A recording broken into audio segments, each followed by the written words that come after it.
Hello guys, welcome back to defence study channel. आज हम लेके आए हैं टॉप 30 क्वेश्चंस संविधान से रिलेटेड, जो कि अक्सर आपके एग्ज़ाम में एक दो क्वेश्चन पूछ लिए जाते हैं।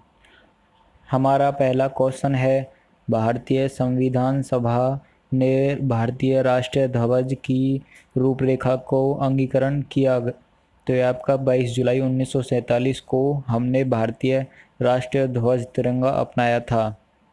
दूसरा क्वेश्चन है, धर्मनिरपेक्षता का अर्थ है। इसका आंसर है राज्य द्वारा किसी धर्म को स्वीकार नहीं करना।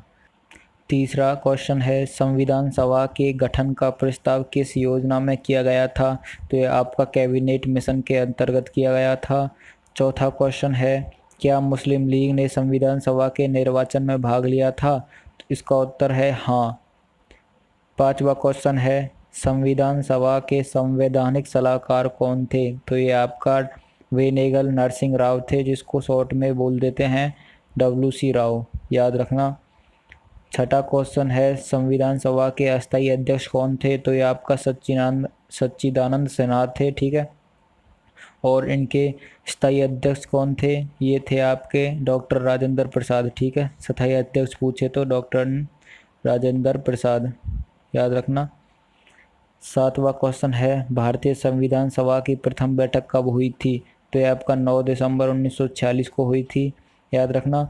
और 9 दिसंबर को ही इनको सच्चिदानंद सिन्हा को अस्थायी अध्यक्ष चुना गया था, और 11 दिसंबर 1946 को डॉक्टर राजेंद्र प्रसाद जी को स्थायी अध्यक्ष के रूप में चुना गया था। आठवां क्वेश्चन है, संविधान सभा का प्रथम अधिवेशन कहाँ हुआ। तो ये आपका दिल्ली में हुआ था। नौवां क्वेश्चन है, भारतीय संविधान को किसने बनाया। आपका संविधान सभा ने भारतीय संविधान को बनाया है। 10वां क्वेश्चन है, आंध्र प्रदेश को एक भाषाई राज्य के रूप में कब गठित किया। आपका 1953 में किया गया था। 11वां क्वेश्चन है, भारत के संविधान की प्रस्तावना में प्रथम संशोधन की कब किया। तो ये आपका 1976 में किया गया था।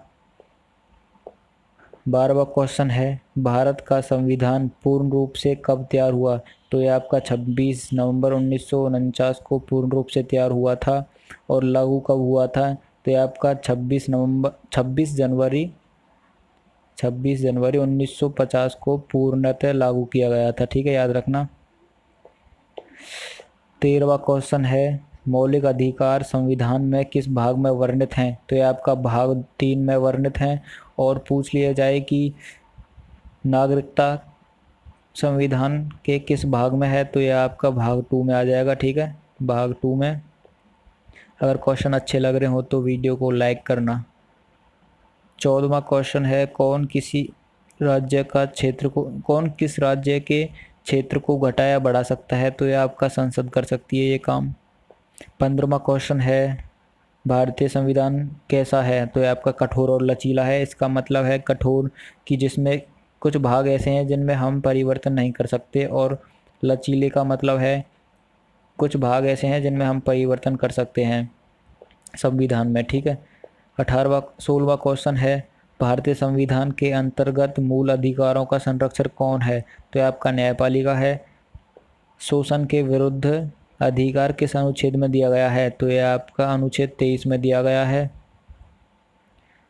क्वेश्चन नंबर 18, भारतीय संविधान के अनुच्छेद 25 का संबंध किससे है। तो यह आपका धर्म की स्वतंत्रता से है, कि हम किसी भी धर्म को अपना सकते हैं, मान सकते हैं, ठीक है, उसकी पूजा कर सकते हैं। तो ये आपका हमें अनुच्छेद 25 में मिला है। प्राण एवं दहेज स्वतंत्रता का अधिकार किस अनुच्छेद में दिया गया है। तो ये आपका अनुच्छेद 21 में दिया गया है, जहाँ पर कोई भी दोषी राष्ट्रपति से अपनी क्षमा याचना कर सकता है, अनुच्छेद 21 के तहत। क्वेश्चन नंबर 20 है, हमारा संघ की कार्यपालिका शक्ति निहित है, यह आपके राष्ट्रपति में है। संसद को राष्ट्रपति ही भंग कर सकते हैं। अगर वीडियो अच्छी लग रही हो तो चैनल को सब्सक्राइब करना, कमेंट करना, लाइक करना, और ऐसी ही वीडियोस के लिए चैनल से जुड़े रहना। 21वां क्वेश्चन है, मुख्य न्यायाधीश की अनुपस्थिति में राष्ट्रपति किसके समक्ष शपथ लेता है। तो यह आपका सर्वोच्च न्यायालय का वरिष्ठ न्यायाधीश, ठीक है। अगर मान लो कि चीफ जस्टिस ऑफ इंडिया नहीं है उस टाइम पे, और उनको राष्ट्रपति को शपथ लेनी है, तो जो उनसे नीचे वाली पोस्ट पे हैं उनके आगे शपथ लेंगे। ठीक है। 22वां क्वेश्चन है, राष्ट्रपति पर महाभियोग की प्रक्रिया किस देश के संविधान से ली गई है? तो ये आपका अमेरिका के संविधान से ली गई है। महाभियोग करके राष्ट्रपति को हटाया जा सकता है। और महाभियोग कब लगता है? जब संविधान के बारे में कुछ गलत बोल दे, कुछ गलत निर्णय ले ले, तब राष्ट्रपति पर महाभियोग की प्रक्रिया लगाई जाती है।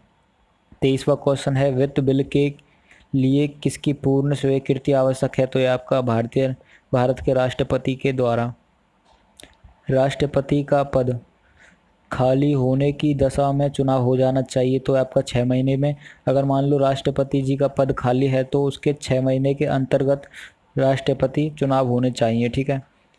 संसदीय शासन प्रणाली का जन्मदाता किसे कहा जाता है? तो ये आपका ब्रिटेन को माना जाता है।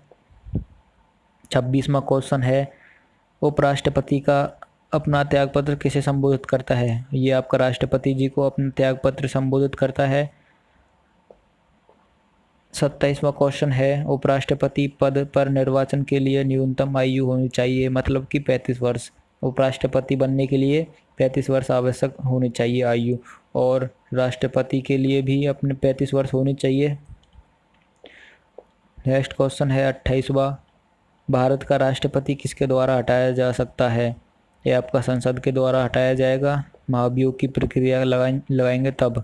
राष्ट्रपति किस परिस्थितियों में आपातकाल की घोषणा कर सकता है? तो ये आपका युद्ध एवं बाहरी आक्रमण हो जाए जब देश पर, तो ये आपका आपातकाल घोषणा कर सकता है। आपातकाल इमरजेंसी होती है जो। भारत के राष्ट्रपति की आपातकालीन शक्तियां किस देश की देन है? तो ये आपका जर्मनी की देन है, और जर्मनी के संविधान का नाम है वीमर। और एक बात और, भारत का संविधान विश्व में सबसे बड़ा संविधान है। तो आज के क्वेश्चन यहीं ख़त्म होते हैं। वीडियो अच्छी लगी तो लाइक करना, चैनल को सब्सक्राइब करना, और कमेंट करके बताना वीडियो कैसी लगी, क्वेश्चंस कैसे लगे। मिलते हैं कल दूसरी वीडियो के साथ।